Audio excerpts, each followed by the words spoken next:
Gentlemen, how are we? I just tuned in. Where's my soon-to-be victim? Where's the champ at? She said she's on the way. She's coming right now. Great to have you on the show. It's an honor to have you here. You're a legend of the sport. You're an OG. Thank you for being here. Thanks. Hey, I'm happy to be here. Great job with this show, by the way. You're doing great things. But I'm about to take out the Venezuela vixen. You find Julianna Peña, you let her know Chael Sonnen's looking for her. So, Chael, you've had a lot of great things to say about our man Belal Muhammad. We appreciate you giving Belal some love. I know you wouldn't say it if you didn't mean it. That's true, and I appreciate that. I'll take the compliment. But yeah, man, my job is to say what I see. When you see somebody aggressive, when you see somebody that's hungry for an opportunity, when you see somebody that is willing to walk the walk and talk the talk, man, you got to give them credit. Speaking of walking the walk and talking the talk, like you're a guy that.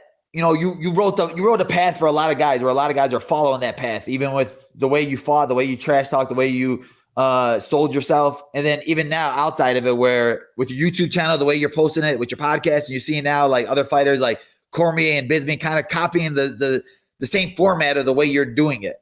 Is it one of those things? Have you ever thought about like maybe writing a book of like the way to the right path of how to sell yourself type thing? Or I'll tell you what, though, I get a lot of credit for that, but as much as guys are stealing from me, I stole from somebody else, right? I saw somebody else do it and thought, oh, that's something I could do where I'm interested in. I mean, my whole life is a creation of just copying somebody else, having somebody to look up to, or a hero or an idol, a mentor in some category, and then going over there where I think there's enough room for all of us. I think that the sport needs more voices and more opinions. I think everybody's going to do great, but I do appreciate that. There is a number of things I did in the sport that as I look back, I see people did you gravitate towards, and some of what I might have helped to bring to the industry still lives here today, and it makes me feel good. It feels really good to see something like that happen. Also, another thing I wanted to bring up, my bad, sorry. No, go ahead. Thinking back, you know, you're not one of the guys that shy away from talking trash or being cocky. I tweeted out after Adesanya's last fight, I said, Chael Sonnen from Anik Silva 1, I think beats Adesanya now. What are your thoughts on that? I saw that go out. It made me feel good, but boy, it's hard to play that game. Yeah, I mean, on one hand, like the history of the sport says, if one guy's pretty good at wrestling, taking on a guy that's not as good at wrestling, that maybe you could get him to that position. I just wouldn't feel right taking that credit only because, I mean, Adesanya's right there. I'm right here. If I thought I could beat the sumbitch, I'd walk in there and do it. Right? I'm not just sitting out world championship fights. I don't think that I could beat him right now. So, you know, if it's in that time period, it doesn't really hurt my ego, but I do think that he's something special.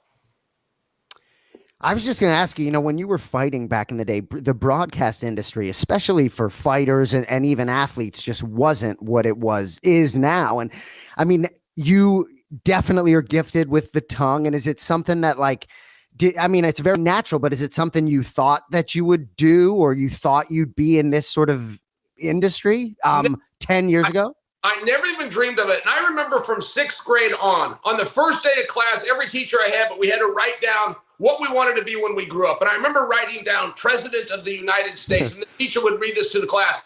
But I never could write commentator down because, to your point, that wasn't even a thing. This sport didn't exist until my junior year in high school.